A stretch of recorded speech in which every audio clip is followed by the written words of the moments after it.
Hi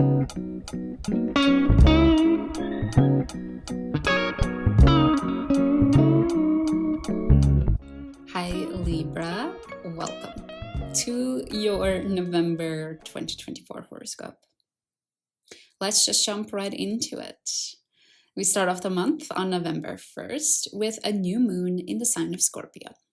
This is happening in your second house of finances and self-esteem. So you might be feeling a sense of inspiration and rejuvenation in that area of your life.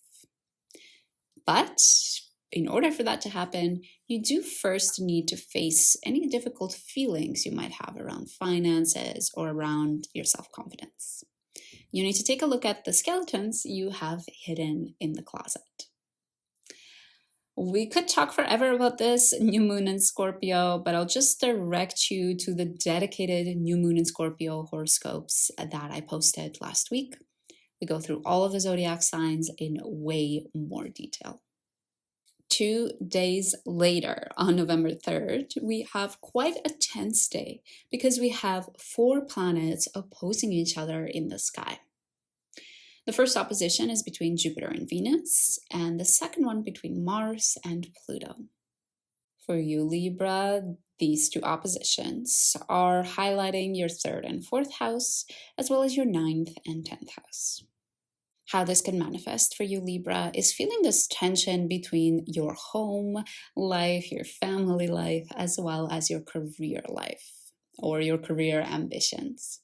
And specifically, you might be feeling like you would love to dream and put together ideas about your career, about how it could develop, about how you could show up there better. But you might then also feel this other side, this other pull that is asking you to just stay in the present, to stay in the tangible here with your family and with your home. And if that was not enough, just a day later on the 4th, we have Mars entering the sign of Leo, as well as Saturn trining the Sun. Mars is entering your 11th house, Libra. So you might feel much more energized, much more excited about your long-term plans and about your friendships and the communities you belong to. You might find yourself joining a new group or maybe finding some type of a collective that you could participate in and introduce in your life. And this is a perfect time to do that because that trine between Saturn and the Sun is giving you some sort of a confidence. All of that work that you've put into developing a solid routine for yourself, taking care of your body, is helping you feel more confident, more comfortable in your skin. And I believe you'll be able to translate this new self-found confidence when you show up and join those new groups or meet those new friends. Then the planets give us a little bit of a break until November 11th when Venus enters Capricorn. For you, Libra, this is your 4th house. So from the 11th, you might feel like you want to bring some beauty and harmony into your home and into your family dynamics. It could be quite tangible, such as painting your home, the walls in your home, but it could also be on a more intangible level or untangible level, I don't know what the exact word is, where you're much more focused about how can I bring a sense of harmony, a sense of comfort, a sense of love and connection with my family members. A couple of days later, on November 15th, we have a full moon in the sign of Taurus. And I'm sorry to tell you, but this full moon is jam-packed. The full moon is conjunct Uranus. We also have Venus squaring the north and the south node. And Saturn is ready, just about to go direct. For you, Libra, this full moon is happening in your 8th house of intimate relationships, your 8th house of vulnerability. And whenever we see a full moon, we're talking about seeing the consequences, seeing the results of any actions we have taken beforehand. And for you specifically, if you've been putting in the hard work to connect with your partner on an intimate level, to show this vulnerable side of you to them, you might start to see some consequences, some results out of that effort you've been putting in. Keep in mind that the moon is conjunct Uranus, so this result or this consequence might come in a sort of unexpected or surprising way. Because we also have the North and the South node involved, keep in mind that the things that are happening on this full moon are probably sort of the best next step for your soul's evolution. Because again, the North and the South node, they really represent that, the evolution of the soul. And again, just to be mindful of time in this monthly horoscope, I will stop talking about the full moon in Taurus for now. But I do want to let you know that I will be posting an in-depth, full-on, full moon in Taurus horoscope. So make sure you subscribe so that you don't miss that one. A couple of days later, on November 19th, we have Pluto entering the sign of Aquarius.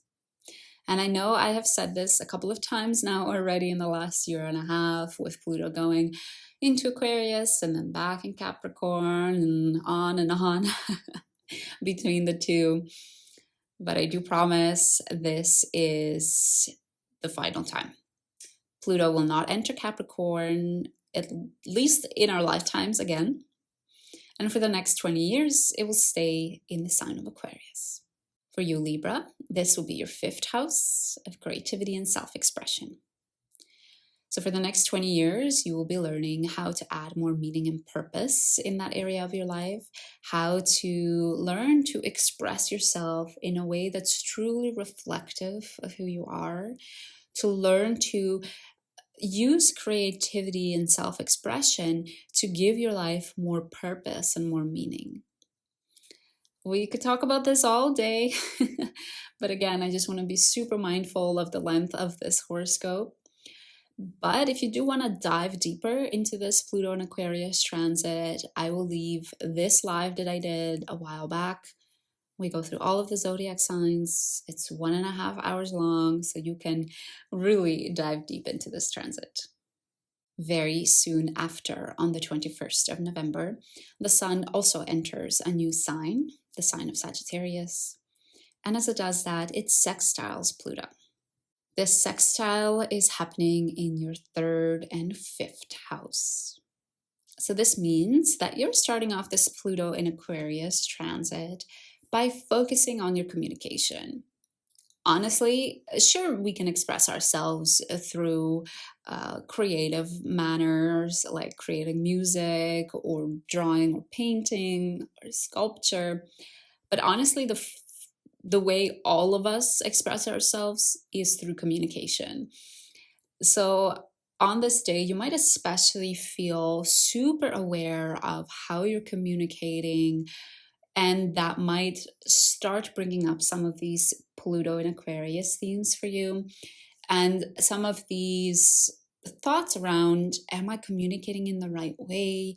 Is this really aligned with who I am? And finally, we wrap up the month with a grand trine in the fire signs. This is a grand trine between Mars, the North Node, and the Sun.